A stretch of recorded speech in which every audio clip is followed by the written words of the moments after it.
মই যেতিয়া কেতেৰা জেঙেৰা মাৰি শ্ৰীমতী কথা ক'ম তেওঁ মোকে সন্মান কৰি কথা ক'ব নেকি? মই এক ক'লে দুই ক'ব।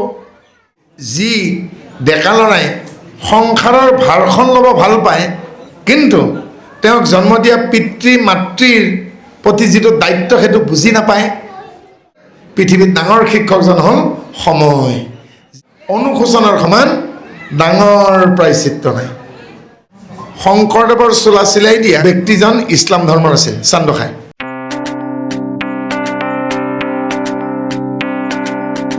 কৃষ্ণৰ মৰমত, পাণ্ডৱৰ মৰমত নাৰদে এৰিব পৰা নাই। এতিয়া এই যুধিষ্ঠিৰ আৰু নাৰদেনো কি কথা পাতিলে ভক্তি বিষয়ক, এই সপ্তম স্কন্ধৰ প্ৰথম অধ্যায়। সেইকাৰণে ইয়াৰ নাম দিছে যুধিষ্ঠিৰ নাৰদ সংবাদ। জয় জয় কৃষ্ণদেৱ নিত্য নিৰঞ্জন, জয় জয় শুদ্ধ বুদ্ধ বেদ প্ৰৱৰ্তন। নিত্য নিৰঞ্জন শব্দটোৰ অৰ্থ হৈছে সত্য। উদ্ধৱে কৃষ্ণক সুধিছে সাধু কাক কয়? তেতিয়া কৃষ্ণই কৈছে সৎ অধিয়তে ইতি সাধু, যিয়ে সত্যত থাকে তেওঁই সাধু। আকৌ উদ্ধৱে কৈছে তেতিয়াহ'লে সত্য কি? সত্যনো কি? তেতিয়া কৃষ্ণক কৈছেগৈ যাৰ পৰিৱৰ্তন নাই সেইটোৱে সত্য। অৰ্থাৎ যাৰ শৰীৰ পৰিৱৰ্তন আছে মিছা, মায়া। আৰু যি কথাৰ, যি তথ্যৰ, যি দ্ৰব্যৰ, যি অনাদি নিত্য নতুন সত্যৰ পৰিৱৰ্তন নাই সেই সত্য। গতিকে অপৰিৱৰ্তিত সত্যক যি আশ্ৰয় কৰে তেওঁৱে সাধু। অৰ্থাৎ সাধুৱে মিছা কথাত আশ্ৰয় নকৰে। আৰু সেই সত্যকে কি বুলি কয়? নিত্য নিৰঞ্জন। তাৰমানে অতীততো ভগৱান আছিল, আজিও আছে, সৃষ্টিৰ শেষলৈকে, সৃষ্টিৰ পাছতো থাকিব। সৃষ্টিৰ আদিতো আছিল, সৃষ্টিৰ পাছতো থাকিব। আমি নাথাকিলেও তেওঁ থাকিব, নহয় জানো? গতিকে সেইকাৰণে কি কৈছে নিত্য নিৰঞ্জন। আৰু নিৰঞ্জন শব্দৰ অৰ্থ হ'ল কি? এনেকুৱা চাৰিমুঠি জীৱৰ একো নাই য'ত তেওঁ নাই। অৰ্থাৎ উৰণ, বুৰণ, গজন, ভ্ৰমণ এই চাৰিমুঠি জীৱৰেই হৃদয়ত তেওঁ আছে। দুবৰি বুন্দালৰ পৰা বটগছজোপালে একেবাৰে সৰু মাছটোক কি বুলি কয় জানেনে? ওপৰ চকু বুলি কওঁ। এই 2 চেণ্টিমিটাৰমান খালি দীঘল, চকুকেইটা মূৰৰ পৰা থাকে, কাৰণে ওপৰ চকু বুলি কয় আমাৰ গাঁৱলীয়া ভাষাত। ওপৰ চকুৰ পৰা 3 মাছলৈকে চবৰে আত্মা আছে। অৰ্থাৎ সেই তিলটো সৰিয়হটোৰ পৰা একেবাৰে ডাঙৰ ডাঙৰ ফললৈকে আছে। উৰণ, বুৰণ, গজন, ভ্ৰমণ চাৰিমুঠি হৃদয়ৰ অন্তৰাত্মা আছে। অৰ্থাৎ মানুহে প্ৰতি মনটো, ধানে প্ৰতি কণটো থকা দি তেওঁ নথকা ঠাই একো নাই, সেইকাৰণে তাৰ নাম নিৰঞ্জন। মানুহৰ প্ৰতি মন, ধানে প্ৰতি কণ যি থাকে তেওঁই নিৰঞ্জন। আৰু তেওঁ হৃদয়ৰ মনৰ ভাষাখিনি বুজি পায়, সেইকাৰণে তাৰ নাম অন্তৰ্যামী। দুজন কলা বোমা ল'ৰা ছোৱালীয়ে আজি হাৰমতি ষ্টেচনত কথা পাতিছে। মই 10 মিনিট ৰখি পেলাই চাইছোঁ, একো বুজি পোৱা নাই। তাৰমানে ছোৱালীজনীও কলা বোমা, ল'ৰাজনো কলা বোমা। আকাৰ ইংগিত দি কি হৈছে মই একো বুজি পোৱা নাই। তেতিয়া মই ল'ৰাটোৰ ককায়েক হ'ব নেকি, ল'ৰাটোক টানি আছে, নাযাওঁ নেকি বুলি পেলাই মই ল'ৰাটোক তেতিয়া সুধিছোঁ কি হ'ল কি? বোলে ছোৱালীজনী এতিয়া মোমায়েকৰ ঘৰলৈকে গুচি যাব আৰু ল'ৰাটোৱে ছোৱালীটোক আনিবলৈ বিচাৰিছে, হয় নাই? বোলে আপুনি কেনেকৈ থাকে? বোলে মোৰ ভাইটি কলা বোবা, মই বুজি নাপাম নেকি? এতিয়া সিহঁতে থকাৰ কাৰণে বুজি পাইছে ভায়েকে কি ক'ব বিচাৰি আছে। কিন্তু ল'ৰাটোৱে ছোৱালীটোৱে দুয়োটা কাণেৰে নুশুনে, দুয়োটাই মুখেৰে কথা ক'ব নোৱাৰে। সেই বুলি প্ৰেম হোৱা নাই নেকি? কলাহে বোবাহে, দুয়োটো অন্তৰটো আছে, হৃদয়টো আছে। তেতিয়া মোক ককায়েকে কৈছে, ল'ৰাটো ককায়েকে, এখন হৃদয়ে আন এখন হৃদয়ৰ লগত সম্পৰ্ক কৰিবৰ কাৰণে মুখেৰে কথা ক'ব নোৱাৰিলেও কথা নাই। অন্ধ দুটাৰ মাজতো প্ৰেম হয়, চকুৰেহে নেদেখে, হৃদয়খনটো আছে। ঠিক তেনেকৈ ঈশ্বৰ আৰু আপোনালোকৰ মাজত তাৰ এডালটো নাই, কিন্তু সম্পৰ্ক যিদিনাখন হ'ব, এজন ভকতে যিদিনাখন ঈশ্বৰৰ লগত সম্পৰ্ক কৰিব পাৰিব, ঠিক যেনেকৈ আমি মোবাইলেৰে কথা পাতোঁ ইজনে সিজনৰ লগত, তেতিয়া ঈশ্বৰে কেনেকৈ কৃপা কৰিব আপুনি গমেই নাপাব ন। দেখাত একো নাই, কিন্তু এটা গভীৰ সম্পৰ্ক। অৰ্থাৎ আমি আত্মা বুলি যেতিয়া ভাবিম, ঈশ্বৰক যেতিয়া পৰমাত্মা বুলি ভাবিম, তেতিয়া ভকতিৰ সেই আনন্দকণ বুজি পাব। অৰ্থাৎ আমি সেই পৰমাত্মাৰ অংশ। প্ৰেমত পৰাৰ পাছত ডেকাজনে গাভৰুজনীৰ হৈ যায়, গাভৰুজনী ডেকাজনৰ হৈ যায়, হয়নে? এতিয়া স্বামী স্ত্ৰীৰ মাজত কৈ মানে বিয়াখন পাতি দিলোঁ, বিয়া পাতি দিয়াৰ পিছত ডিউটিত বোলে ক'ৰবাত কাশ্মীৰত আছে, আৰ্মিত কাম কৰে, ল'ৰাটোৰ অসুখ বুলি শুনিলে ছোৱালীটোৱে ভাত খাব পাৰিবনে? 1000 কিলোমিটাৰ দূৰত গিৰিয়েক আছে, কিন্তু গিৰিয়েকৰ হাত এখন ভাঙিছে, গুলি খাইছে বা গিৰিয়েকৰ অসুখ হৈছে, ঘৈণীয়েকে ভাত খাব নেকি? অমৃত দিলেও নাখায়। দেখাততো সম্পৰ্ক একো নাই, কিন্তু নেদেখা সম্পৰ্কহে বেছি টান, হয় নহয়? গতিকে ভাবক, গতিকে জন্ম দিয়া মাকতকৈ, জন্ম দিয়া বাপেকতকৈও সম্পৰ্কটো মানুহজন বেছি আপোন হৈ যায়, সেই কথা। গতিকে সেই নেদেখাই, যেনেকৈ বতাহটো দেখা নাই আমি, চকুৰে দেখোঁ জানো? চকুৰে নেদেখিলেওতো বতাহ আছে, নহ'লেতো আমি উশাহ ল'ব নোৱাৰিলেহেঁতেন। চকুৰে নেদেখিলেও বতাহ যেনেকৈ আছে, চকুৰে নেদেখিলেও আত্মাও আছে, পৰমাত্মাও আছে, নহ'লে আমি চলি থাকিবই নোৱাৰিলোহেঁতেন। গতিকে জয় নিত্যানন্দ, জয় জয় ঘনানন্দ, পূৰ্ণানন্দ, জয় সৰ্বানন্দ, জয় জয় ব্ৰহ্মশ্ৰী গণমূৰ্তি জান, জয়তী মাধৱদেৱ দৈৱকী কুমাৰ। ঘনানন্দ অৰ্থাৎ যি আমাক পৃথিৱীৰ গোটেই আনন্দখন ঘনীভূত কৰি দিয়ে, যাক আমি হৃদয়ত পালে হৃদয়ানন্দ পাওঁ, তেওঁ পৰম ঈশ্বৰ বুলি চিনি পালে আমি পৰমানন্দ পাওঁ, নিত্যানন্দ পাওঁ, তাৰমানে অনবৰতে আনন্দ পায়েই আছে। অৰ্থাৎ যিজন প্ৰকৃত ভকত, যিজন প্ৰকৃত বৈষ্ণৱ, যিজনে প্ৰকৃততে শংকৰদেৱক অনুসৰণ কৰিছেগৈ, তেওঁৰ বাক্যত, তেওঁৰ আচৰণত, তেওঁৰ ব্যৱহাৰত, তেওঁৰ কথাত কঠোৰতা নাপাব। অৰ্থাৎ যাৰ বাক্যই, যাৰ আচৰণে, যাৰ ব্যৱহাৰে, যাৰ উপদেশে এজন কি এখন সমাজ পৰিৱৰ্তন হৈ যাব পাৰে, এখন সমাজৰ পৰা অন্ধবিশ্বাস চিৰদিনৰ নোহোৱা হৈ যাব পাৰে। আজিৰ 500 বছৰ আগত আমাৰ সমাজখন ভাবকচোন কিমান কঠোৰ আছিল, অমুকত নাযাবি, অমুকৰ হাতেৰে অমুকে নাখাবি, কিমান নাছিল জানো? সেই চোৱা চুটি ভেদ ভাৱ নোহোৱা কৰি নেপেলালে। পৃথিৱীত 3000টা ধৰ্ম আছে, তাৰে 2000টা ধৰ্মত মানে তেওঁলোকে নিজৰ বাদে বেলেগক বেছি অধিকাৰ নিদিয়ে। বহুত এনেকুৱা ধৰ্ম আছে য'ত পুৰুষে উপাসনা কৰিব পাৰে, মহিলাসকলক আকৌ তাত সোমাবই নিদিয়ে। কিন্তু শংকৰদেৱে তাৰ পৰিৱৰ্তে কি কৰিলে? স্ত্ৰী ক্ষুদ্ৰ চণ্ডালে কৰে যদি আমাতো ভকতি, তাহাঁতো কহিবা কথা এইটো মহামতি। তাৰপাছত আমাৰ যে আমি জাতি নহয়, জ্ঞাতি নহয়, আমি আত্মা। সেইকাৰণে শংকৰদেৱে কি ক'লে? ব্ৰাহ্মণৰ চণ্ডালৰ নিবিচাৰি কুল, দাতাত চোৰতে যেন দৃষ্টিগতে। কোন ব্ৰাহ্মণ, কোন চণ্ডাল, কোন ৰজা, কোন মন্ত্ৰী, পিছৰ কথা, সকলো আত্মা, সকলো আত্মা। কাৰণ আমি আহোঁতে একো লৈ অহা নাই, যাওঁতে একো লৈ নাহোঁ। কিবা নিম জানো? একো নাইকিয়া। তাৰপাছত কি ক'লাগে? জাতিৰ জাতিৰ ঊৰ্ধত হস্ত পদ বাক্য আশ্ৰয় মানে যাৰ, হৰি ভকতিত জানিবা সমস্তৰ অধিকাৰ। জাতিও বাদ দিয়ক, উপাধি বাদ দিয়ক, নাম বাদ দিয়ক, হাত ভৰি চকু কাণ যাৰে আছে তেওঁৱেই এই ভকতি কৰিব পাৰে। ইয়াত কোচে পায়, কছাৰীয়ে নাপায়, বোলে কাৰ্বিয়ে পায়, মৰাণে নাপায়, আহোমে পায়, চুতীয়াই নাপায়, এইবিলাক নাই, চবেই পায়। হাত ভৰি চকু কাণ আছে মাত্ৰে।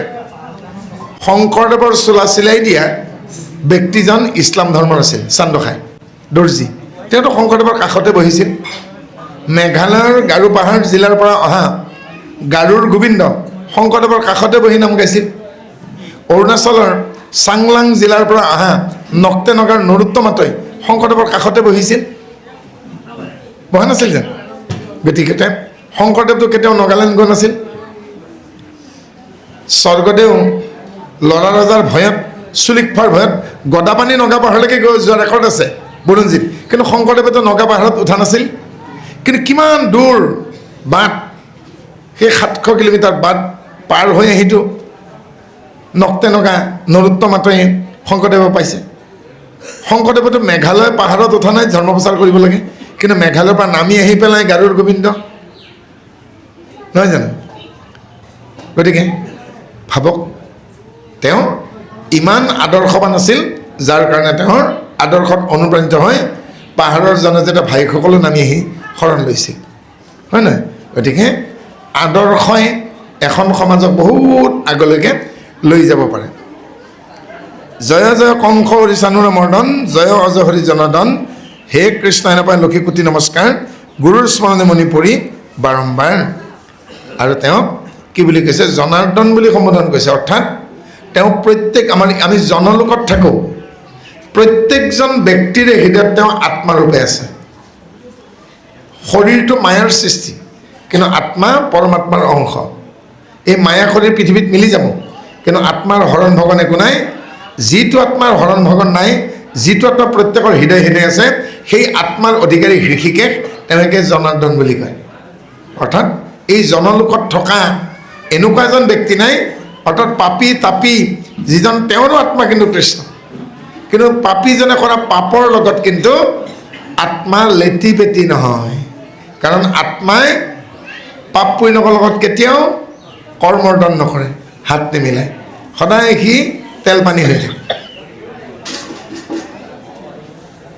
কৃতাঞ্জলি বড়ো বুদ্ধজনক শুনিও কওঁ, মূঢ় হৈয়া কৰোপত নহয় আহিবা মোক। মহাজনে ক'ত আছে তো নেৰাক তাকক, পংকলগ্ন হৈ যদি গংগা জল চায়। যদি গৰুৰ খোজত অতি কষ্টে অনা কোনোবা এজনে অনা যদি গংগা জল গৰুৰ খোজত পৰি গ'ল, কিন্তু যদি পিছফালৰ পৰা অহা মানুহজনে গম পায় যে আগফালৰ পৰা মোৰ আগত আহি থকা ব্যক্তিজনে গংগা জল আনিছিল, কিন্তু দুৰ্ভাগ্যবশতঃ সেইখিনি গৰুৰ খোজত পৰি গ'ল, বোকাত পৰি গ'ল, কিন্তু বোকাত পৰা স্বত্তেও কিন্তু পিছৰজন ব্যক্তিয়ে গংগা জলক অপমান নকৰে। বোকাত পৰিলে কি হ'ল, গংগা জলেইটো। কিন্তু উভতাকে কৈছে, সোণৰ পাত্ৰটো যদি মদিৰা দিয়া হয়, গুণীজনে কিন্তু তাক নলয়। লেতেৰা বোকাত পৰি গৈছে গংগা জল, সেই গংগা জলক এচলো লৈ পেলালৈকে খাব, কিন্তু সোণৰ পাত্ৰটো যদি মদিৰা দিয়া হয়, তেতিয়াহ'লে কিন্তু তাক সন্তই নলয়। পাৰ্থক্যটো দিছে। গতিকে সন্ত কোনজন, যে গংগা জলক মানে, অৰ্থাৎ ইয়াৰ নিগমৰ অৰ্থটো হ'ল বোকাত পদুম ফুল ফুলে। বোকাৰ পৰা যেতিয়া পদুমৰ কলিটো লাহে লাহে ওপৰত আহি পেলাই পানীৰ ওপৰত পাইহি, পদুমৰ কলিটোৰ আগত কিন্তু বোকা লাগি নাথাকে। সেইকাৰণে পদুমৰ নাম হ'ল পংকজ। পংক মানে বোকা, অজ মানে জন্ম। বোকাত জন্ম হোৱা স্বত্তেও কিন্তু যেনেকৈ পদুম ফুলটোত বোকা লাগি নাথাকে, মায়া মাতৃয়ে জন্ম দিয়া স্বত্তেও সেইজন প্ৰকৃত ভকত, যাৰ বাক্যত, যাৰ কথাত, যাৰ কামত, যাৰ ব্যৱহাৰত, যাৰ আচৰণত মায়া লাগি নাথাকে, অৰ্থাৎ বৈষয়িক কথাৰ পৰা তেওঁ আঁতৰত থাকে, মই মোৰ কৰি নাথাকে, হয়নে? গতিকে প্ৰহ্লাদৰ মাকো মায়া মাতৃ আছিল, ধ্ৰুৱৰ মাকো মায়া মাতৃ আছিল, কিন্তু সেই সাধাৰণ মহিলাই সুনীতিয়ে কিন্তু ধ্ৰুৱক জন্ম দিছে। সাধাৰণ মহিলা কয়াধুৱে কিন্তু প্ৰহ্লাদক জন্ম দিছে। প্ৰহ্লাদৰ বাপেক কিন্তু পৃথিৱীৰ প্ৰথম দৈত্য, আদি দৈত্য, কিন্তু প্ৰহ্লাদ দৈত্য নহ'ল। কিন্তু এতিয়া মাকৰ ইমান চতুৰতা, যি চতুৰতাৰ কাৰণে কয়াধুৱে হিৰণ্যকশিপুক স্বামী হিচাপে পালেও কিন্তু পুত্ৰক কিন্তু দৈত্য হিচাপে উপজিবলৈকে দিয়া নাই। তাৰ কাৰণটো, যোৱাকালি ৰাতিপুৱা আমাৰ চুবুৰীত নন্দলাল নামৰ গোৱাল এজনে গাখীৰ দিব আহিছে। নগেন খগেন হৰি যদু মধু শৰৎ ভৰত সুৰভি নিৰ্মালী 8 ঘৰত গাখীৰ দিলে। আমাৰ গাখীৰখিনি মই পগাওঁতে ফাটি থাকিল। মই গোৱালক ফোন কৰিছোঁ, আজিকালি মোবাইলৰ যুগ, নন্দলাল বোলে দাজু কষ্ট হয় গো, বোলো কি আৰু হ'ব, তই দিয়া গাখীৰ ফটি গৈছে, নেকাই দি কথা কয় সি। মই কৈছোঁ তই গাখীৰখিনি বেয়া দিলি নেকি? সি কৈছে মই যদি গাখীৰ আপোনাক বয়া দিছোঁ, তেতিয়াহ'লে নগেন হগেন যদু মধু চবৰ ঘৰত ফটিব লাগিছিলে, আপোনাৰ ঘৰত কিয় ফটিলে? মই এতিয়া গাখীৰখিনি যদি বয়াই আছিলে, তেতিয়াহ'লে চবৰে ঘৰত দিয়া গাখীৰখিনি ফটি যাব লাগিছিলে, আপোনাৰ ঘৰত কিয় ফটিছে? আপোনাৰ বাচনটো গণ্ডগোল আছে বুলি কৈছে। মই বোলো ৰাইট। তাৰমানে যি 8 ঘৰ মানুহৰ 7 ঘৰৰ নাফাটিল, মোৰ তাত কিয় ফাটিল? বাচনটো তাৰমানে মই চাফা কৰা নাছিলোঁ। শ্ৰীমতীক ক'লোঁ তুমি ধোৱা নাছিলা নেকি? বোলে মোক তেতিয়া কৈছে বাচন কেইবাৰ ধুৱে? মই বোলো 2 বাৰ। বোলে কি কি? বোলে এবাৰ আওখালিব লাগে, এবাৰ পখালিব লাগে। তাৰমানে বাচন ধোৱাৰ নিয়ম হ'ল, যদি আওখালি থয় পখালি ল'ব, যদি পখালি থয় আওখালি ল'ব, কাৰণ তাত কিবা বেয়া বস্তু পৰি যাব। শ্ৰীমতীয়ে ধুই দিয়াৰ পাছত হয়তো তাতে পঁইতাচোৰাটোৱে বা জেঠীটোৱে চুইমিং পুল ভাবি সাঁতুৰি দিছে, গাখীৰ নাপাতি কেইডাল হ'ব। গতিকে গোৱালৰ দুখ নাই, কি দুখ? বাচনটোৰ। গতিকে গোৱাল হ'ল হিৰণ্যকশিপু, বাচনটো হ'ল কয়াধু। গতিকে নাগ আৰু নাগিনীয়ে লগতে নাৰদে ভালকৈ বাচনটো ধুলে, সেইকাৰণে গাখীৰ নাফাটিল, নহয় জানো? গতিকে কয়াধু পাত্ৰ ভাল কাৰণে সন্তানটো ভাল হ'ল। সেইকাৰণে শংকৰ গুৰুজনে মাধৱ পুৰুষক কৈছেগৈ, ভাণ্ড পৰশী ল'ব নথবা, শিষ্য পৰশী তত্ত্ব ক'বা। তাৰমানে 4 খেৰ ধৰা বাচনটো যদি 5 খেৰ গাখীৰ ঢালি দিওঁ, অভাৰফ্ল' নহ'ব জানো? হয়নে? মই LP স্কুলৰ 2য় 3য় শ্ৰেণীত সোমাই পেলাই যদি মই ইউনিভাৰ্চিটিত কোৱা কথা যদি কওঁ, সেই ল'ৰা ছোৱালী কিবা বুজি পাব নেকি? খিৰিকীৰে পলাব, নহয় জানো? গতিকে শিষ্যজনৰ কেপাচিটি কিমান, সেই হিচাপেহে কৈছে, হয়নে? কিমান সুন্দৰ কথা শংকৰদেৱে মাধৱদেৱক কৈছে, বোলে শিষ্য পৰশী তত্ত্ব ক'বা, ভাণ্ড পৰশী ল'ব নথবা। বোকাত যেনেকৈ পদুম ফুল ফুলে, বোকাত যদি গংগাজল দেখে, সন্তজনে বোকাত পৰা বুলি কিন্তু তাক অস্বীকাৰ নকৰে। আজি মেট্ৰিকত, হায়াৰ ছেকেণ্ডেৰীত, APSC ৰিজাল্টত যিবিলাক ধুনীয়া ধুনীয়া ৰিজাল্ট কৰিছে, গুৱাহাটী টাউনৰ কেইটা আছে? 1ৰ পৰা 10লৈকে দেখোন 10টা ল'ৰা ছোৱালী গুৱাহাটীৰে হ'ব লাগিছিল, খুব বেছি এটা, কেতিয়াবা নাথাকেই। সদায় কি লাগে? হাবুঙৰ, বোলে কৰ, বোলে হয় পাতল চুকৰ, কৰ বোলে সন্দিকৰৰ, হয় বসন্তপাৰা ঘৰৰ কাষৰ, কৰ বোলে বঙালমৰাৰ, কৰ বোলে কঁঠাল চুকৰ, কৰ বোলে উৰিয়ামপৰাৰ, হয় নহয়? কেইটা শুনিছে গুৱাহাটী? বোকাত পদুম ফুল ফুলা নাইনে? বোলে উৰিয়ামপৰা সেই ঘৰততো কাৰেণ্টে নাই, বোলে কঁঠাল চুকৰ সেই ঘৰতো বাপেকে এসাঁজ মানে কাঠমিস্ত্ৰী কৰে, এসাঁজ খালে এসাঁজ খাব নাই, কিন্তু দেখোন ষ্টেণ্ড কৰিছে। বোকাত পদুম ফুল ফুলা নাইনে? গুৱাহাটীত দেখোন পুকমত টিউচন, তথাপিতো ষ্টেণ্ড কৰিব পৰা নাই। গতিকে ধৈৰ্যৰ ফল মিঠা হয়, আৰু বোকাতহে পদুম ফুল ফুলে, হয়নে? টাউন চহৰত থকাবিলাকে কি কৰে? কেতিয়া ডক্টৰ হ'ম, কেতিয়া ইঞ্জিনিয়াৰ হ'ম, কেতিয়া টকা ঘটিম, টকা ঘটা মেচিন হ'ম, সেই চিন্তা থকাৰ কাৰণে শিক্ষাত গুৰুত্বটো কম। কিন্তু গাঁৱৰবিলাকে কি ভাবে?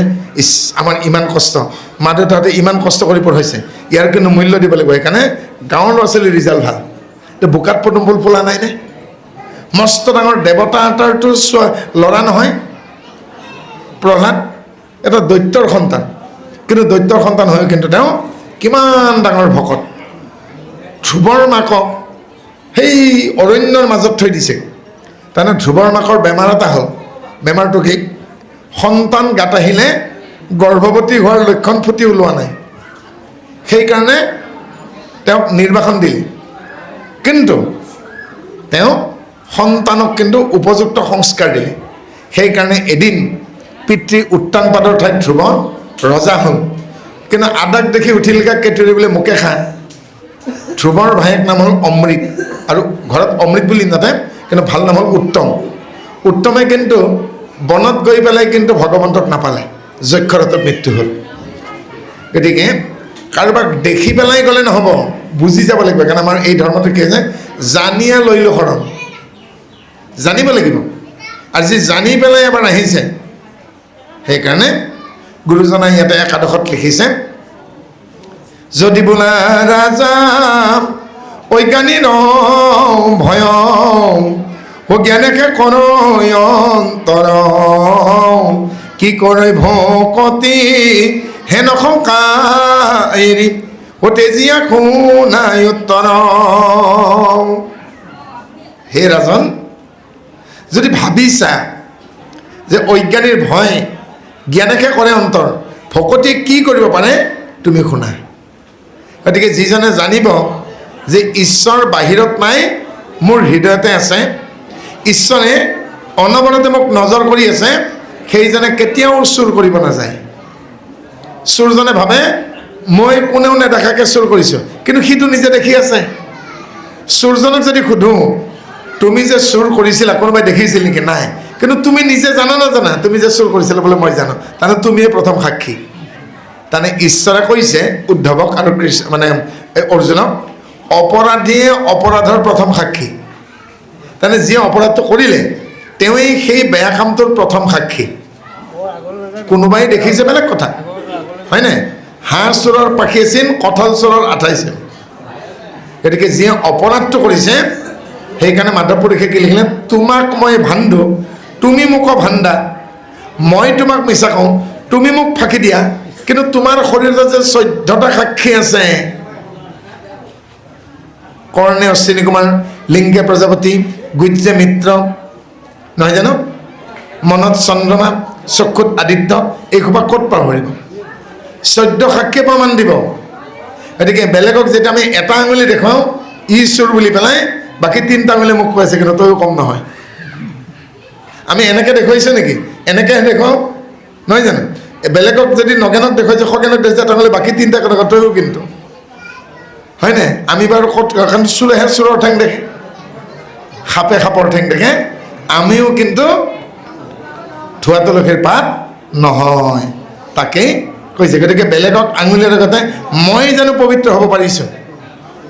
সেইকাৰণে সাধুজনে ব্ৰাহ্মণৰো চণ্ডালৰো দাতাতো চোৰতো জানো, দাতাজন জানে চোৰজনে, কাৰণ আত্মাহে নহয়নে? গতিকে এদিন এখন স্কুলত এটি কলম হেৰাল। মৌজাদাৰৰ ল'ৰাই দামী কলম এটা লৈ গৈছে। পানী খোৱা ছুটি হ'ল, ছুটিৰ সময়তে অলপ হাতলৰ ল'ৰা এজনে কলমটো চুৰ কৰিলে আৰু লগে লগে 5ম পিৰিয়ডত কমপ্লেইন দিলে হেড পণ্ডিতক, মোৰ কলমটো মোৰ বেগত নাই। তেতিয়া কৈছেগৈ, এই ক্লাছৰ কোনো বাহিৰত নাযাবা, মই 2য় অধ্যক্ষক পঠিয়াইছোঁ। 2য় হেড ছাৰ আহি পেলাই তেওঁ কৈছেগৈ, মই যাৰে বেগতে পাম তাকে শাস্তি দিম কিন্তু দেই, আৰু তোমালোকে ওলাই যোৱা ৰুমটোৰ পৰা। যাৰ বেগত পালে ছেকেণ্ড হেড পণ্ডিতে পকেটত কলমটো ল'লে, কিন্তু আহি পেলাই ক'লে তোমালোকে সোমাই আহা। এবাৰ কৈছেগৈ, কাৰ বেগত পাইছোঁ তেওঁ নিজেই জানিব কোনে চুৰ কৰিছিল, মই কিন্তু নামটো নকওঁ, কিন্তু কলমটো পালোঁ। মই কিন্তু নামটো নকওঁ কাৰ বেগত পালোঁ। আৰু তেওঁ যে নিজে নিজে আহি হেড পণ্ডিতৰ আগত কয় ময়ে চুৰ কৰিছিলোঁ বুলি, নহ'লে কিন্তু অহাকালি দিনটো কাণত ধৰাই আঁঠুকাৰি থওঁ দেই। কিন্তু কোনে আহি হেড পণ্ডিতক সেয়া কৰিব আমি সেইটোও জানিব নিদিওঁ। আৰু পিছদিনাখন হেড পণ্ডিতক সেৱা কৰি আচল চুৰটো কৈছে, ছাৰ ময়ে। বোলে হ'ব যা, তই ক'লি মই শুনিছোঁ আৰু কোনো গম নাপায়, ক্লাছত বহি থাক। তাৰে 7 বছৰ পাছত ল'ৰাটোৱে কিন্তু অসমৰ ভিতৰত ফাৰ্ষ্ট হৈ মেট্ৰিকত ষ্টেণ্ড কৰিছে। সেইদিনাখনেই মনে মনে বাদ দিলে, আজিৰ পৰা মই চুৰি কাৰ্য নকৰোঁ। কিন্তু ছেকেণ্ড হেড পণ্ডিতে কিন্তু ক্লাছততো কৈ দিয়া নাই শৰতে নিছে বুলি, কাৰণ যদি হীনমন্যতাত ঢুকি পেলাই মৰি যায় সি নদীত জাপ দি। গতিকে কেতিয়াবা শাস্তি নিদিয়াকৈও অনুশোচনা কৰাব পাৰে। তেওঁ অনুশোচনাৰ সমান ডাঙৰ প্ৰায়শ্চিত্ত নাই। কোনোবাই দুখ কৰিছে, আদালতে ফাঁচিও দিব পাৰে, কিন্তু লাভ নহ'ব যদি সেই অপৰাধী স্বীকাৰ নকৰে ময়েই সেই অপৰাধ কৰিছোঁ। অৰ্থাৎ অনুশোচনাৰ সমান ডাঙৰ প্ৰায়শ্চিত্ত নাই। সেই শিক্ষকজনে মনে মনে বুজাই দিলে, তেওঁ অন্তৰ্যামী ঈশ্বৰক জগাই তুলিলে, আৰু পঢ়া শুনাত ইমান ভাল হ'ল, সেই চুৰটো গৈ পেলাই এদিন কিন্তু মেট্ৰিকত ষ্টেণ্ড কৰিছে। তে ভাবক, সেইকাৰণে কৈছোঁ কেতিয়াবা মৌন ভাষায়ো সহায় কৰে, হয়নে? বিচাৰ দেই। গতিকে স্কুল কলেজত শিক্ষকসকলে বিভিন্ন ধৰণে ল'ৰা ছোৱালীক শিকায়, কেতিয়াবা মৌন ভাষাৰেও শিকায়। ল'ৰাটোৱে সুধিছে পিছত গৈ পেলাই, ছাৰ আপুনিতো গম পায় মই চুৰ কৰা বোলে, আপুনি নক'লে কেলে? বোলে সেয়াই শিক্ষকৰ ধৰ্ম, কেৱল পঢ়া নোৱাৰিলে পিতা, চুৰ কৰি ধৰত পেলাই পিটন দিয়াই শিক্ষকৰ কাম নহয়। আমি বিভিন্ন ধৰণে শিকাওঁ। সেইজন কিন্তু শিক্ষক যে এজন ছাত্ৰক চুৰি কাৰ্যৰ পৰা জীৱনৰ কাৰণেই মুক্ত কৰি দিলে, যে ল'ৰাটোৰ জীৱনলৈকে চুৰিৰ ভাৱনাই নাহে। সঁচাকৈ শিক্ষক। আৰু পৃথিৱীত ডাঙৰ শিক্ষকজন হ'ল সময়। যি কথা মা দেউতাই শিকাব নোৱাৰিলে, যি কথা স্কুল কলেজ ইউনিভাৰ্চিটিত শিকা নহ'ল, সময়ে শিকাব, সময়ে শিকাব। পংকতে হৈয়ে যাতে পদ্মপুষ্প ছয়, তাকো দেখি জ্ঞানৱন্তে ত্যাগ নকৰয়। ঘনক্ষীৰ যিটোজনে সদায় ভুঞ্জয়, সিওজনে জানো ঘোল ভুঞ্জয় কৰণয়। গতিকে বোকাত উপজা পদুম ফুল ভগৱন্তই লয়, ব্ৰহ্মায়ো হাতত লয়। ব্ৰহ্মাৰ 4খন হাতত, এখন হাতত কমণ্ডলু, এখন হাতত অক্ষমালা, এখন হাতত বিধি, এখন হাতত পদুম ফুল। বিষ্ণু শংখ চক্ৰ গদা পদ্ম, নহয় জানো? গতিকে ভগৱন্তৰ হস্তৰ মৰমৰ ফুল বা পদুম ফুল। কিন্তু আটাইতকৈ দামী কাঠ বোলে চন্দন কাঠ, কিন্তু চন্দনৰ কাঠহে দামী, চন্দনৰ ফুল কিন্তু পূজাত নালাগে। সোণ অলংকাৰহে দামী, সোণৰ জিলিকনি আছে, কিন্তু সোণটো শুঙি পেলাই গম নাপায়, গোন্ধি পেলাই এইটো সোণ নে ৰূপ। অৰ্থাৎ তামৰ ওপৰতো সোণ পানী ছটাই পেলাই সোণ বনাব পাৰে, কিন্তু সোণৰ উজ্জ্বলতা দিছে, গোন্ধ দিয়া নাই। গাধটোক ওজন ল'ব পৰা শক্তি দিছে, ভাৰ ল'ব পৰা, কিন্তু গাধই নাকেৰে কমকৈ গোন্ধ পায়। গাধই গম পাব জানো তাৰ পিঠিত মই শাল খৰি দিছোঁ, নে মই তিতা চপা দিছোঁ, নে চন্দন কাঠ দিছোঁ? ঠিক তেনেকৈ যি ডেকা ল'ৰাই সংসাৰৰ ভাৰখন ল'ব ভাল পায়, কিন্তু তেওঁক জন্ম দিয়া পিতৃ মাতৃৰ প্ৰতি যিটো দায়িত্ব সেইটো বুজি নাপায়, তেওঁৰ পত্নীয়ে শ্ৰদ্ধা জনায়, কিন্তু সেই শ্ৰদ্ধাৰ মূল্য তেওঁ পত্নীক দিব নাজানে, মৰ্যাদা। সন্তান যে ভৱিষ্যতৰ উত্তৰাধিকাৰী হ'ব, সেইকাৰণে সন্তানক যে শৰণ ভজন এইবোৰ যে সময়ত দিব লাগে সেই বুলি নাভাবে, তেওঁ এটা গাধতকৈ কম নহয়। মানে সংসাৰৰ ওজনটো ল'ব ভাল পাইছে, কিন্তু পিঠিত কি কাঠ আছেগে, অগৰু নে চেগুন নে চন্দন নে তিতা চাপা গম নাপায়, কাৰণ গাধই ওজন লৈহে ভাল পায়। গতিকে যিসকলে কামনাবশতঃ সংসাৰ কৰিছে তেওঁলোক সেয়েহে, গতিকে বংশ ৰক্ষাৰ কাৰণে বহুত কমেহে সংসাৰখন কৰিছে। মোৰ বাক্য আছে জানা সেহি পতন্তৰ হৰি কথা গংগাজল সমখৰ। গতিকে ঈশ্বৰৰ কথাই হ'ল গংগাজল, অৰ্থাৎ যি গংগাজল গাত ল'লে গাটো পবিত্ৰ হয়, ঈশ্বৰৰ নামেই হ'ল গংগাজল। অৰ্থাৎ আমাৰ এই গংগাত আমি স্নান কৰিলে যেনেকৈ পবিত্ৰ বুলি ভাবাগে, যি কথা শ্ৰৱণ কৰিলেই মস্তকৰ পৰা চৰণলৈকে, চৰণৰ পৰা মস্তকলৈকে হৃদয়টোৰ মাজতেই থাকিল, গোটেই গাটোৱে পবিত্ৰ পবিত্ৰ লাগি যায়। আজি ইমান সুন্দৰ কথা শুনিলোঁ, হয়নে? আজিৰ পৰা আৰু ভাই ভতিজাহঁতৰ গাঁৱৰ পৰা আহিলে মই পাৰ এযোৰ লৈ আহিব নকওঁ। আমাৰ কাষত এনেকুৱা এজন ভকত আছিল, ঐ ল'ৰা আহোঁতে পাৰ এযোৰ লৈ আহিবা, খালী হাতে নাহিবি। পাৰ এযোৰ আনিলে, এতিয়া পাৰ এযোৰ বধ কৰা মানুহ নাই ন। শ্ৰীমতীক কৈছে বোলে নেহি কৰেগা, ল'ৰাক কৈছে বোলে নেহি কৰেগা।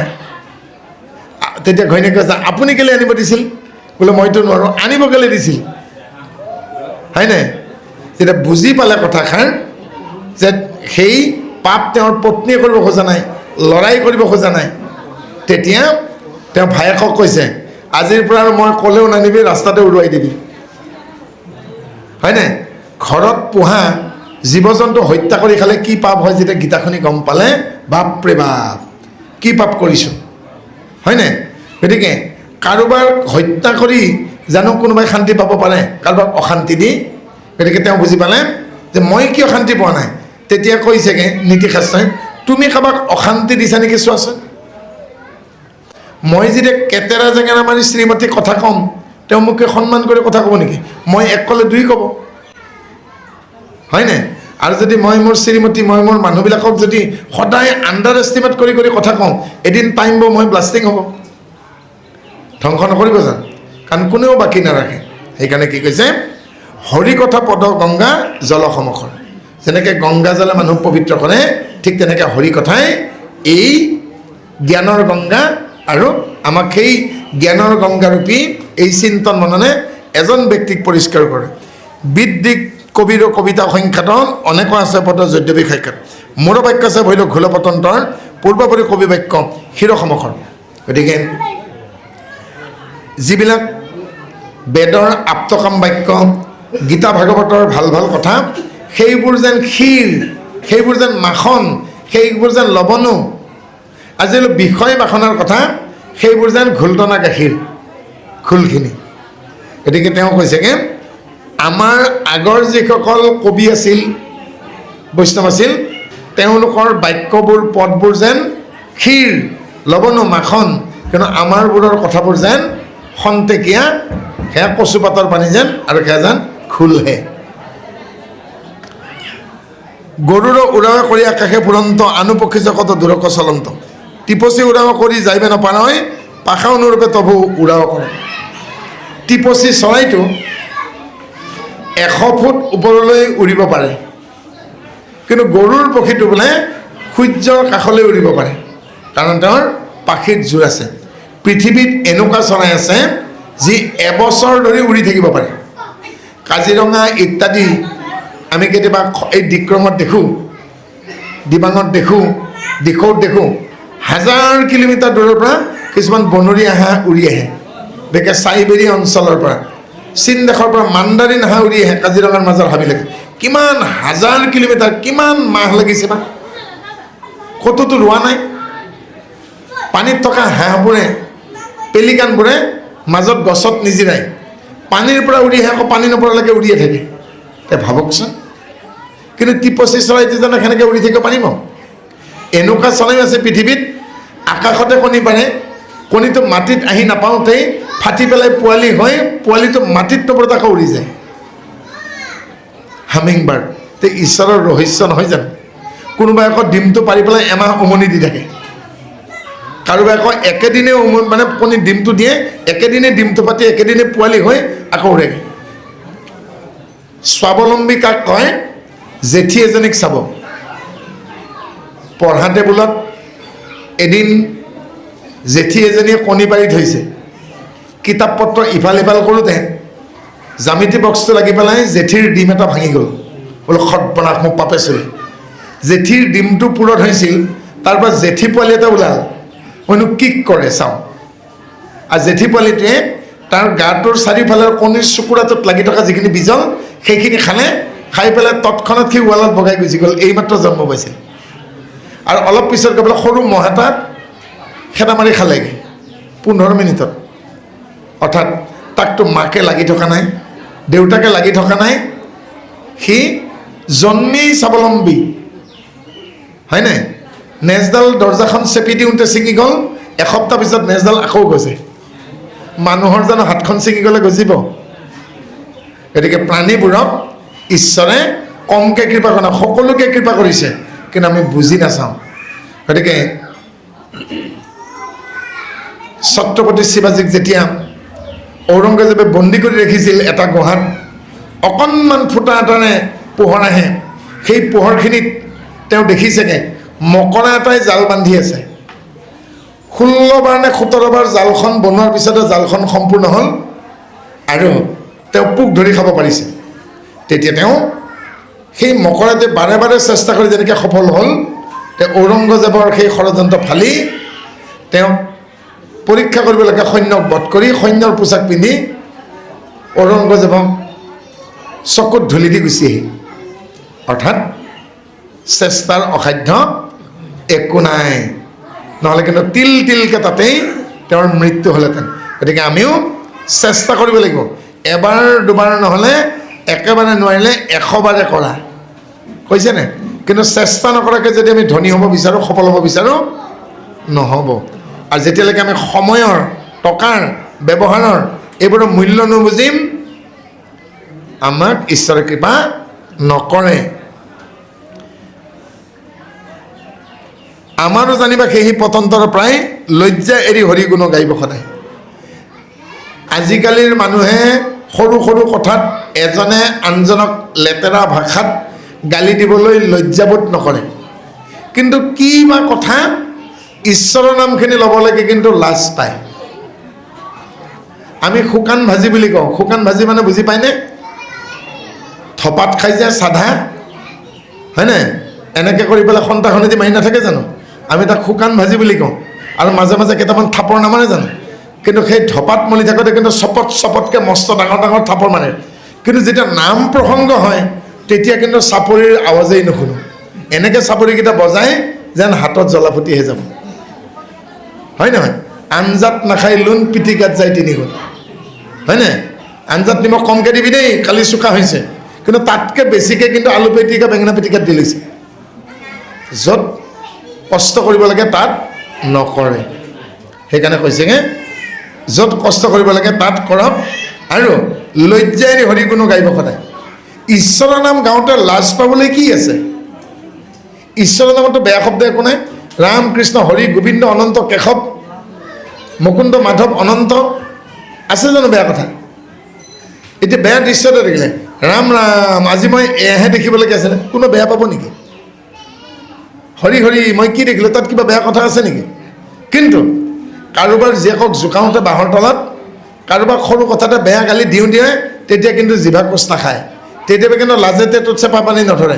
কিন্তু ঈশ্বৰৰ নামখিনি গাওঁতে যেন ইয়াত কোনোবাই হেঁচা মাৰিহে ধৰি আছে, হয়নে? গতিকে যিদিনাখন লাজ এৰি শ্ৰদ্ধাৰে বিনয়েৰে সন্মানেৰে ঈশ্বৰৰ নামখিনি ল'ব, ঈশ্বৰে তেতিয়াহে আপোন বুলি ভাবিব, নহয় জানো? গতিকে লাজ এৰি হৰিগুণ গাবলৈ দিছে। একচিত্ত মনে গুণা সভাসদগণ নিজ ভকত কৰন্তৰক্ষণ। চিত্ত কিন্তু স্থিৰ হ'ব লাগিব, চঞ্চল চিত্তৰে নহ'ব। পঢ়াই পঢ়ে ৰুৱে পাণ এইটিনে নিচিন্তাত। যিজনে পঢ়ে ছাত্ৰ বাচ্চাতে মন পুতি পঢ়িব লাগিব, যিজনে পঢ়াই শিক্ষক তেওঁ পঢ়ি আহিব লাগিব। যিজনে পাণ ৰুৱে, এতিয়া কোনোবাই ক'লে বোলে ছাগলীৰ গোবৰ দিলে ভাল, আচলতে ছাগলীৰ গোবৰ নহয়, গৰুৰহে গোবৰ, ছাগলীৰ লাদ। ছাগলীৰ বিশ্বাস লাদ বুলি কয়, বাঘৰ গোবৰ হ'ব, বাঘৰ বিশ্বাস হ'ব, সিংহৰ বিশ্বাস হ'ব। গতিকে ছাগলী গোবৰ দিলে ভাল। নতুনকৈ ৰোৱা পাণৰ মইনা বুলি কওঁ, পাণৰ মইনাডালৰ গুৰত যদি গৰম এইমাত্ৰ বিষ্ঠা ত্যাগ কৰে, ছাগলীৰ বিষ্ঠা যদি তাতে দি দিয়ে পাণডাল মৰি থাকিব। গৰুৰ গোবৰে হওক ছাগলীৰ লাদে হওক গৰম নিদিয়ে নহয়। কোনোবাই যদি ভাবে বোলে কাজিৰঙাৰ পৰা মই বাঘৰ গোবৰ আনি পেলাই দিলোঁগৈ, পাণডাল মৰি থাকিবগৈ। কাৰণ গছ গছনিৰ গুণত তৃণভোজী প্ৰাণীৰ বিষ্ঠাহে দিব লাগে, তাত মাংসহাৰী জন্তুৰ বিষ্ঠা কামত নাহে দেই। গতিকে ক'ত কি কৰিব লাগিব আৰু তাকে নজনাৰ কাৰণে আজিকালি মানুহে কি কয়, খাৰে টেঙাই খাৰে বিজলুৱা লায়ে লফাই একফালৰ পৰা খাই মৰে, পেটৰ অসুখত ভোগে, অজীৰ্ণ হয়, বদহজমি হয়, খাদ্য গৈ অখাদ্যত পৰিণত হয় দেই। সেইকাৰণে কৈছে বাচি খাবা জাগি শুবা। এতিয়া নামঘৰীয়াজনক মই মহেন্দ্ৰকে পঠিয়ালোঁ, বোলে কঁঠাল চুকৰ আজি বজাৰ বহা নাই, বঙাল মানুহটো বহা নাই, চিধা হাৰমতিলৈকে যোৱাগৈ। কিমান? বোলে মগুমা 20 কেজি, কাবুলী বুট 10 কেজি, জহা চাউল 2 কেজি, নাৰিকল 10টা, কুঁহিয়াৰ 20ডাল, মালভোগ কল এথোকা, হয়নে? এতিয়া ঠিক বজাৰটো আধা হৈছেগৈ। অ' মহেন্দ্ৰ, সেই নহয় আজি এই জিৰাফ ওলাইছে নেকি? মই নামটো সলনি কৰিছোঁ। বোলে মাজে মাজে বোলে আফ্ৰিকাৰ জিৰাফ ওলায়, আজি জিৰাফ ওলাইছে নেকি? বোলে মই গম নাপাওঁ। যাক মাহ প্ৰসাদৰ বজাৰ কৰি বেচে তেওঁৰ চকু ক'ত?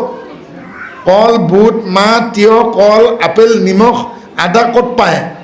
তেওঁ তাতে হাতীৰ বাঘৰ হৰিণৰ মাংস ওলাইছে চাব নেকি? গম নাপায়। তাত চকু ক'ত? পাপীৰ পিঠাত মন মহন্তৰ চিন মাহনিত, হয় নাই? গতিকে তেওঁক যি আনিব কৈছে তাতে চকু। তেওঁ কিন্তু ক'ত কি ওলাইছেগৈ? তেওঁ কিন্তু প্ৰকৃতত যদি নামঘৰীয়া হয়, গধূলি আলহী আহিব বুলি 4টা ডিম লৈ নাহে কিন্তু লগত, কাৰণ নামঘৰৰ বজাৰ কৰিছে।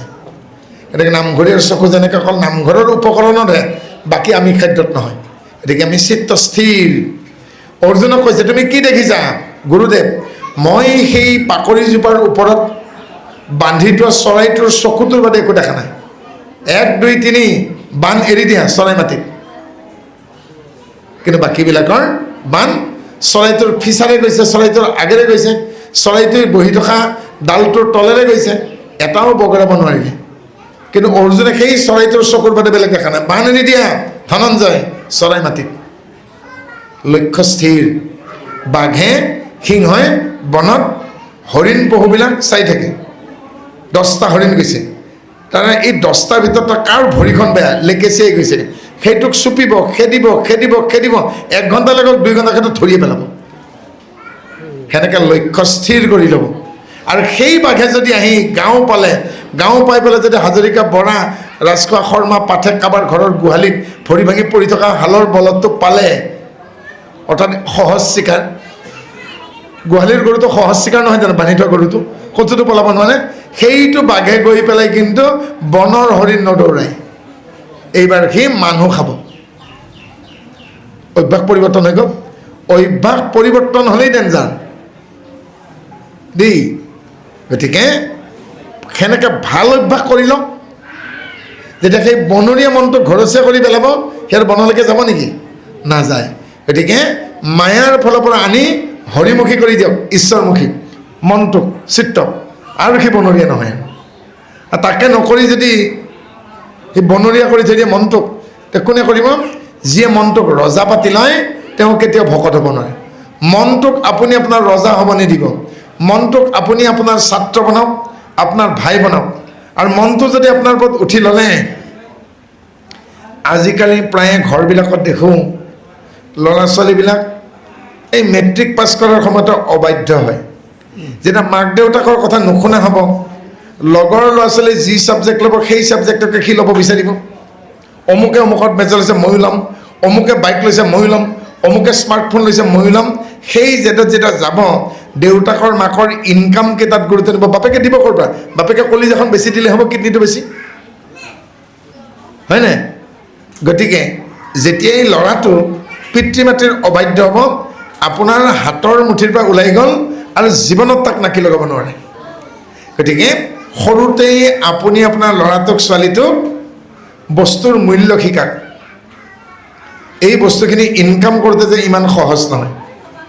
কিন্তু আকৌ ছেকেণ্ড হেডমাষ্টাৰ আছেই নহয়, বাপেকৰ পৰা নোৱাৰিলে কি হ'ল? এবাৰ সি ইম'চনেল ব্লেকমেইল কৰিব মাকক। তুমি যদি দেউতাক কৈ পেলাই আনি দিব নহয়, তেতিয়াহ'লে মই আজিৰ পৰা ভাতেই নাখাওঁ। এবাৰ হেড বাইদেউ ক'লে আৰু হেড ছাৰে নকৰিবনে? এইবাৰ সি ভাবিব মাৰ দেখোন পাৱাৰটো বেছি, হয়নে? এইবাৰ মাকে পুতেকে একলগ হ'ব, বাপেক সংখ্যালঘু, হয় নহয়? তো বিৰোধী পক্ষত যেতিয়া আসনৰ সংখ্যা কম হ'ব, বিৰোধী নাই। এইবাৰ ইলেকশ্যনৰ দৰে বিৰোধী যেতিয়া নাথাকিবই, তেতিয়া সাহসীয় পক্ষই সিংহ বনৰজা পোৱালি দিয়ে কণী পাৰে, এটা নিজৰ কথা, হয় নাই? এতিয়া আপোনালোকৰ এই বঙালমৰাৰ ৰাস্তাটো যে বখলিয়াই গৈছে, কিয় বখলিয়াই গৈছে বাৰু? দিব লাগিছিল 8 ইঞ্চি মছলা, দিছে 1.5 ইঞ্চি মছলা। 1.5 ইঞ্চি মছলা দিয়াৰ পিছত সেই প্ৰকাণ্ড প্ৰকাণ্ড নাইট চুপাৰ কেইখন আৰু সেই প্ৰকাণ্ড প্ৰকাণ্ড ডাম্পাৰ যোৱাৰ পিছত যেন সেই ৰাস্তাটো ৰাস্তা হৈ থাকিব। এই তামোলৰ যে বগুনা বুলি কওঁ, মানে ঢকুনা বুলি কওঁ, তামোলৰ বগুনাখন যিমান পাতল সিমানমানকৈ মছলা দিছেগৈ, বখলিয়াই যাব নাযায়, হয় নাই? যেতিয়া মই ঠিকাদাৰজনক ক'ম, তই এফালৰ পৰা ৰাস্তাটো ঢালাই কৰি যাবি, কৰি যাবি, কৰি যাবি, কৰি যাবি, মানে ক'ৰ পৰা? ঠিক তই নাৰায়ণপুৰ চাৰিআলিৰ পৰা বিহপুৰীয়া চাৰিআলিলৈকে, ঠিক চৌধুপুনীয়া পাৰ হৈছে, পাণবাৰী পাৰ হৈছে, এইবাৰ মছলাটো অলপ কমাই দিবি, কাৰণ সিফাল পাওঁ হওঁতে নাৰায়ণপুৰত কিন্তু ৰাস্তাটো বেয়া হ'ব লাগিব। বোলে তেতিয়া কি হ'ব? তই আকৌ কণ্ট্ৰেক্ট পাবি, কমিশ্যন ময়ো অলপ পাম। তোৰ অৰ্ধম মোৰ অৰ্ধম, বাকলি মুক্ত আঠিয়া কলম, নহয় জানো? নহ'লেতো মোৰো বিল্ডিং নহয়, তাৰো বিল্ডিং নহয়গৈ। ছাৰ আপুনি কি যে কয়, এইটো তোৰ মোৰ কথা, নহয় জানো? গতিকে দুৰ্নীতি এনেকেই হয়। গতিকে আমি চকু কাণ মেলি নাচালে চাৰিওফালে দুৰ্নীতি হ'ব, নিজৰ পৰিয়ালতো হ'ব। সেই কেনেকৈ মই উদাহৰণটো দিলোঁ, ল'ৰাটো ছোৱালীটোক যদি আপুনি অবাধ্য হৈ গ'ল, আপোনাৰ সংসাৰখন বেয়া হ'ব। আপোনাৰ যিমান টকা নাথাকক, আপুনি যিমান ডাঙৰ অফিচাৰ নহওক, কি হয়, যাৰ ঘৰুৱা শান্তি নাই, যাৰ আইগৰাকী অবাধ্য, ল'ৰা ছোৱালী তেওঁৰ বাপেকৰ কথা নুশুনেগৈ, তেওঁ যিমান ডাঙৰ অফিচাৰ নহওক, তেওঁ শেষত গৈ জিভা আৰু ভৰি তেওঁৰো পাক খাব, হয়নে? গতিকে ঠিক মনটো তেনেকুৱা। মনটো যদি আপোনাৰ ৰজা হৈ গ'লগৈ, আপুনি তেওঁৰ চাকৰ হ'ব, একো কৰিব নোৱাৰে। কাৰণ মনে কেতিয়াও ঈশ্বৰক লগ লাগিব নিদিয়ে। মনে কি কৰিবগৈ? মনে তেওঁৰ পত্নীক দেখুৱাই দিব। এতিয়া মনৰ পত্নীজনীৰ নাম কি? আশা। আশা কোন? মায়াৰ ডাঙৰ জীয়েক, হয় জানো? গতিকে মায়াদেৱীৰ ডাঙৰ জোৱায়েকৰ নাম হ'ল মন, নহয় জানো? গতিকে মনে তাৰ ঘৈণীয়েকৰ ফালে দেখুৱাই দিব আশা, আৰু আশাই আপোনাক বন্দী কৰি থৈ দিবগৈ। এই যে নৈৰ পাৰত মানুহবিলাকে বৰশী মাৰি থাকে, পাম নেকি, পাম নেকি? কিন্তু বৰশী মাৰিবলৈকে ধৈৰ্য যে আছে, ল'ৰা ছোৱালীৰ টেবুলত বহিবৰ কাৰণে কিয় ধৈৰ্য নাই? যিকেইজনে প্ৰেম কৰি বিয়া কৰিছিল, সেই ল'ৰাকেইটাক সোধোঁ যে বিয়াৰ আগত নদীৰ পাৰত, পাৰ্কত, গছৰ তলত কিমান সময় দিলি, এতিয়া বিয়াৰ পাছত ঘৈণীয়েৰক কিমান সময় দিছ? কিয় বলেগা,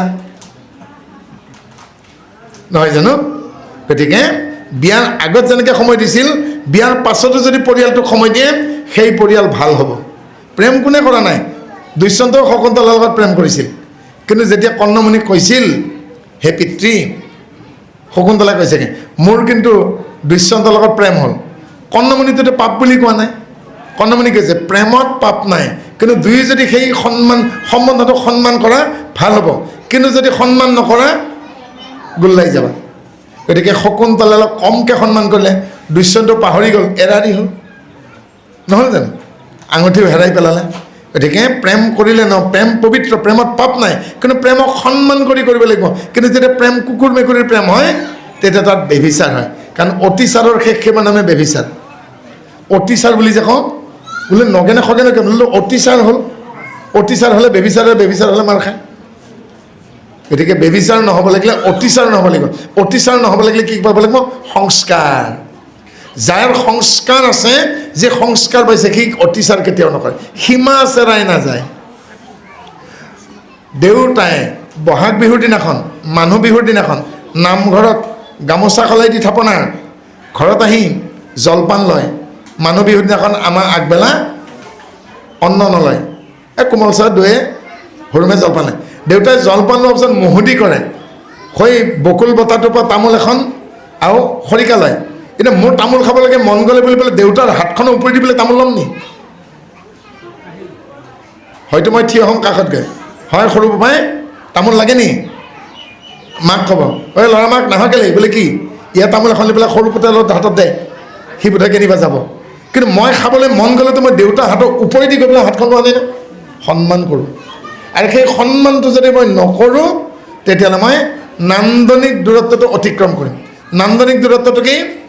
পিতৃ মাতৃৰ লগত সন্তানে যিটো দূৰত্ব ৰাখে, আমি ছাত্ৰ হৈ থাকোঁতে আমাক পঢ়োৱা শিক্ষক শিক্ষয়িত্ৰীৰ লগত যিটো আমি দূৰত্ব ৰাখোঁগৈ, আমিতো পৰি দীঘলদি ৰাস্তাত সেৱা কৰিছিলোঁ।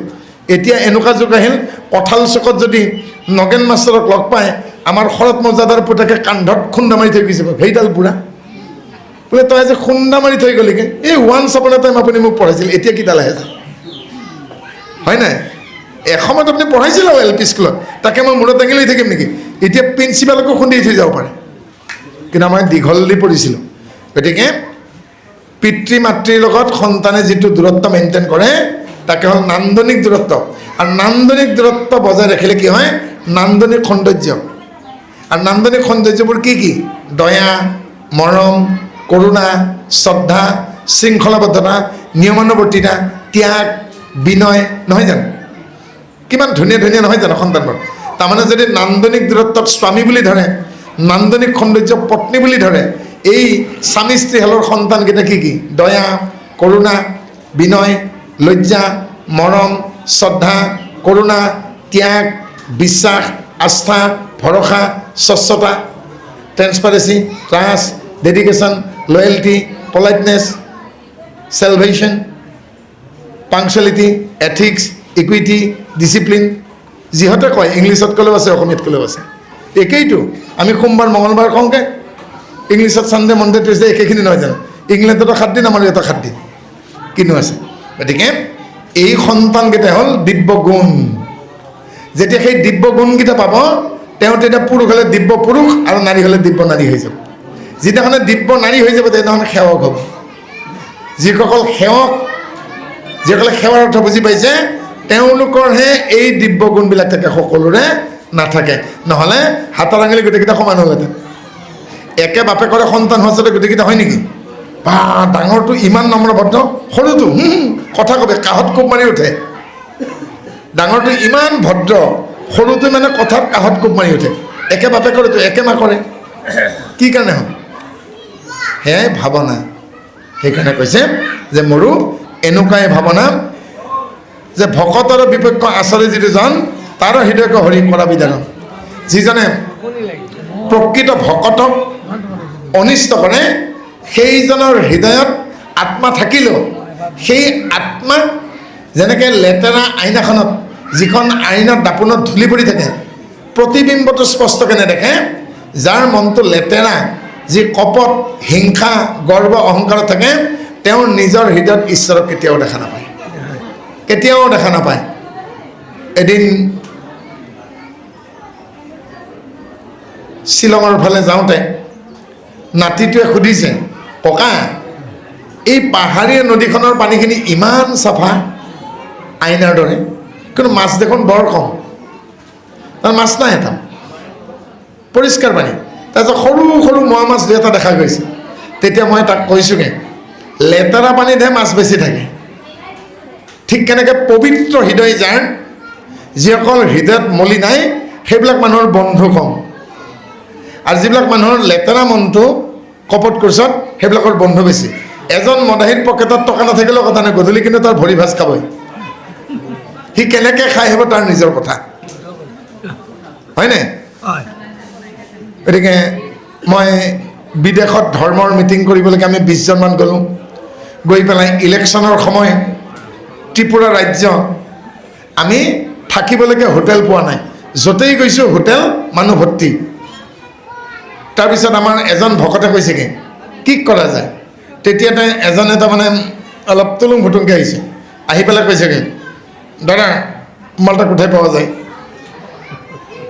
মই বোলো খালে আজি বাপেকে। তেতিয়া মই ক'লোঁ, আপোনাৰ জিভা আৰু ভৰি পাক খাইছে, গতিকে আপোনাৰ জাতীয় প্ৰাণী কোনোবা ফালৰ পৰা আহে নেকি চাওকচোন। আপোনাৰ দৰে যদি তুলুং ভুটুংকৈ আহে, মই তেওঁৰ লগত আপোনাক সখী পতাই দিম। আৰু সি দেখিলে দুজনে কান্ধত ধৰা ধৰিকৈ আহি আছে। মই বোলো এই আপোনাৰ দুইটা পাৰ্টনাৰ আহি আছে, নগেন আৰু খগেন, সিহঁতক সোধক, আপুনি আপোনাৰ ৰাজধানী পাই যাব। আৰু সিহঁত তিনিটা লগ লাগি যিফালৰ পৰা আহিছে সিফালে গুচি গ'ল। তাৰমানে সিফালৰ পৰা অহা মদাহী দুটাই এইটোক লৈ গুচি গ'ল। তাৰমানে ভালে ভালত যাবৰে খালক। মই তাক কি ক'লোঁ, আপোনাৰ যেনেকৈ ভৰিখন পাক খাইছে, সেনেকৈ ভৰি পোকা মানুহ পালে আপুনি ৰাজধানী পাব। এতিয়া আমাৰ ভকতখিনিয়ে কৈছেগৈ, মদাহীটো তাৰ ঘাটি পালে, কিন্তু আমাৰ কি গতি হ'ব? এতিয়া মই কৈছোঁ, আমাৰ দৰে বগা ধুতি পিন্ধা কাপোৰ লোৱা মানুহ চাক ইফালে ইফালে ক'ৰবাত আহে নেকি? আমাৰ দৰে ধুতি পিন্ধা লাগে কপালত ফুট লৈ আহক, খেদা মাৰি যাব, ক'ব যে ইয়াতে বৈষ্ণৱ ক'ত আছে। ঠিক সেই সময়তে ত্ৰিপুৰাৰ ইস্কন মন্দিৰৰ পৰা 3জন ভকত আহি আছিল। আমাৰ লগত মিলা নাই ধুতি পিন্ধাৰ বস্তু, কিন্তু আমাৰ নিচিনা বগা কাপোৰ পিন্ধিছে। দৌৰ মাৰি গৈছে বোলে আপোনালোকৰ জেগাখন। তাৰপিছত আপোনালোকে কিমান জানে? 12জন। বোলে আহক। আধা কিলোমিটাৰ খোজকাঢ়ি গৈ তেওঁলোকৰ ব্ৰাঞ্চ পালোঁ, ইস্কনৰ ব্ৰাঞ্চ। আমাৰ থকাও ফ্ৰী, খোৱাও ফ্ৰী, চব ফ্ৰী হৈ গ'ল। তো ভালে পালে ভালক, যাবৰে পাৰে খালক, নহয় জানো? গতিকে বেয়াৰ পৰাও ভালটো শিকিব লাগে। মই তেতিয়া লগৰ ভকতকেইজনক কৈছোঁ, আপোনালোকে নিশ্চয় মোক বেয়া ভাবিছিল, কাৰণ ইজনী মদাহীৰ ৰাজধানী দিব বুলি, আমাৰ ৰাজধানী কিয় দিব নাই? বোলে মদাহীতে যেনেকৈ তাৰ লগৰ মদাহীক পালেগৈ, গতিকে আমাৰ নিচিনা কাপোৰ পিন্ধা ভকতক চাওক, আপোনালোকে ভকতৰ জেগা পাবগৈ। আৰু তাত দেখিলোঁ দিনে ৰাতি হৰে কৃষ্ণ হৰে নাম ঈশ্বৰৰ কীৰ্তন চলি আছে। পালেনে? গতিকে আমি কি কৰিব লাগিব? সেইকাৰণে হৃদয় যাৰ পবিত্ৰ, সেইবিলাক মানুহৰ বন্ধু খুব কম। তেওঁৰ বন্ধু এজনেই ঈশ্বৰ, আত্মাৰ বন্ধু পৰমাত্মা, হয়নে? আৰু সেই পবিত্ৰ হৃদয়ৰ মানুহবিলাকে আচলতে পৰিশ্ৰম কৰিব পাৰে। আটাইতকৈ ডাঙৰ পৰিশ্ৰমটো কি বাৰু? উদ্ধৱে কৃষ্ণক সুধিছেগৈ, আটাইতকৈ ডাঙৰ পৰিশ্ৰমটো কি? কৃষ্ণই কৈছে, মোক নুসুধি যদি তুমি কাৰোবাক কোৱা, তেতিয়াহ'লে ক'ব বোলে কি? এজন অংকৰ মাষ্টৰক যদি সোধা, তেওঁ ক'ব এজন মানুহৰ চুলি পকিছে, কিন্তু তেওঁৰ মূৰৰ প্ৰথম চুলিডাল কোন চনৰ কেই তাৰিখে পকিছিল সেইটো কোৱাটো বৰ টান।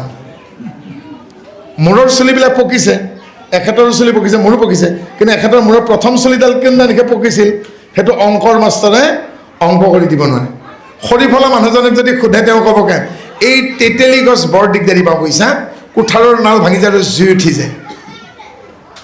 ৰেলৰ আলিত যে শিলবোৰ ভাঙে, তেওঁক যদি সোধা হয়, কেতিয়াবা জীয়া শিল আহে, হাতুৰিৰ নাল ভাঙি যায় আৰু চকুলৈকে চিটিকেহে চশমা ভাঙি যায়। এনেকৈ প্ৰত্যেকে টান টান কামবোৰ ক'ব, কিন্তু আটাইতকৈ ডাঙৰ পৰিশ্ৰম বোলে কোনটো জানা সখী? মূৰৰ ৰূপ চিন্তি মনে কৰে শ্ৰম, জানিবা উদ্ধৱকে তাকে বুলি দম। যিয়ে মোৰ ৰূপটো চৰণৰ তলৰ পৰা মূৰলৈকে স্পষ্টকৈ চিন্তা কৰিব পাৰে আৰু মনেৰে যিটো পৰিশ্ৰম কৰে, তাতকৈ আৰু ডাঙৰ পৰিশ্ৰম বোলে নাই। মানসিক পৰিশ্ৰম, অৰ্থাৎ উদ্ধৱক কৃষ্ণ কৈছেগৈ, এই দুচকুৰে দেখা নাপালেও কথা নাই, যাৰ অন্তৰ্দৃষ্টি আছে, অৰ্থাৎ বহিৰ দৃষ্টিৰে কৃষ্ণক মাটিৰ মুঠিত, সোণৰ মুঠিত, গছৰ গুৰিত নাপায়, অন্তৰ্দৃষ্টিৰে হৃদয়ত পাব। সেইকাৰণে যাৰ চকুৰ দৃষ্টি নাই, দৃষ্টিহীনজনেও পাব নিজৰ হৃদয়ত, তেওঁ কিন্তু অন্তৰ্দৃষ্টিৰে চাব পাৰিব লাগিব। গতিকে অন্তৰ্দৃষ্টিৰে ঈশ্বৰক বিচৰা কামতে হ'ল আটাইতকৈ ডাঙৰ পৰিশ্ৰম। মূৰৰ ৰূপ চিন্তি মনে কৰে শ্ৰম, জানিবা উদ্ধৱ সখী তাকে বুলি দম, আৰু তাতকৈ আৰু ডাঙৰ দম নাই দেই। হেন নৰহৰি পায় কৰোহু বন্ধন, অদভূত মূৰ্তি ধৰিলা হা জনাৰ্দন। 15 অধ্যায় কথা সপ্তম স্কন্ধৰ ইহঁতক কয়াতি বাসনা কৰ্মৰ। গতিকে যিটো মূৰ্তি কল্পনাৰ অতীত, ভাৱনাৰ অতীত, চিন্তনৰ অতীত, জপনৰ অতীত, মননৰ অতীত, ৰমণৰ অতীত, সেইটো নামৰ মূৰ্তি, অৰ্থাৎ নামেৰে আঁকি ল'ব লাগিব। অন্ধ মানুহ এজনে যিজনে চকুৰে দেখা নাপায়, আপোনালোকে ৰাতিপুৱা নাম গাওঁতে কিন্তু শুনা পাইছে। এতিয়া নামাচাৰ্যক যদি এই দৃষ্টিহীন মানুহজনে কয়, বাপজনা আজি আপুনি চতুৰ্বিংশিনী কীৰ্তনৰ জয়হৰি কীৰ্তন ভাগ দিলে, ধ্যান বৰ্ণনৰ আপুনি বৈকুণ্ঠৰ বৰ্ণনা, ত্ৰাহি কৃপাল গোপাল এই নামষাৰ দিলেগৈ, বৰ ধুনীয়া লাগিল শুনি, কিন্তু নামষাৰ দেখিবলৈ কেনেকুৱা মোক বুজাই দিয়কচোন, পাৰিব জানো? দৃষ্টিহীন মানুহজনে কৈছে আজি চতুৰ্বিংশতিৰ যদুমণি যাদৱ ভাগ দিলে, যোৱাকালি মাধৱৰ নাম যাদৱৰ নামষাৰ দিছিল, ভাল লাগিছিল, যোৱাকালিও শুনিছোঁ, আজি তাতে ধ্যান বৰ্ণনা দ্বিতীয় কিন্তু ভাল লাগিলগৈ, কিন্তু মই নাম শুনাহে পালোঁ, মোক দেখুৱাই দিয়কচোন। দৃষ্টিহীন মানুহজনে কৈছে মই কিন্তু দেখা নাপাওঁ, পাৰিব জানো? কিন্তু যদি প্ৰকৃততে তেওঁ নামাচাৰ্য হয়, তেওঁ যদি গুৰুভোজী নামষাৰ শিকিছে, আৰোহণ, নিশি, সমাজতি, শ্ৰুতিমালা, গোপুষ্প, অৱৰোহণ নাম দেখুৱাই দিব। অৰ্থাৎ একশৰণ হৰিনাম ধৰ্মত যিসকল প্ৰকৃত নামাচাৰ্য, তেওঁ নাম শিকি থকা সকলক নাম দেখুৱাই দিব পাৰে। নাম দেখা বস্তু নেকি? কিন্তু নামটো আচলতে কেনেকুৱা, তাৰমানে কেনেকৈ লাহে লাহে লাহে নামটো উঠিব, আকৌ নামটো কেনেকৈ নামিব, প্লেইনখন যেনেকৈ লাহে লাহে লীলাবাৰীৰ পৰা উঠে আকৌ গৈ বৰঝাৰ বিমানবন্দৰত নামে, হয়নে? ঠিক সেনেকৈ দেখুৱাই দিব পাৰিব লাগিব। অৰ্থাৎ দৃষ্টিহীনজনেও নামটো দেখিব পাৰে, কিন্তু আমি চকু থাকিও নেদেখিম। গুৱাহাটীৰ ৰাজপথত ডেইলি 150টা এক্সিডেণ্ট হয়, চকু থকা, হাত থকা, ভৰি থকা মানুহ এক্সিডেণ্ট হয়, কিন্তু অন্ধ আৰু কণাৰ এক্সিডেণ্ট হোৱা নাই, হয় নাই? সেইকাৰণে কি কৈছেগৈ, ভাল ৰাস্তাত এক্সিডেণ্ট বেছি হয়। আমি অন্তৰ্দৃষ্টিক প্ৰাধান্য দিব লাগিব। আৰু এই সপ্তম স্কন্ধৰ প্ৰথম অধ্যায়ৰ সাৰ কথা এইখিনি আছিল। কিমতে ভকতি কৰিব তোমাত হৰি হৰি হৰি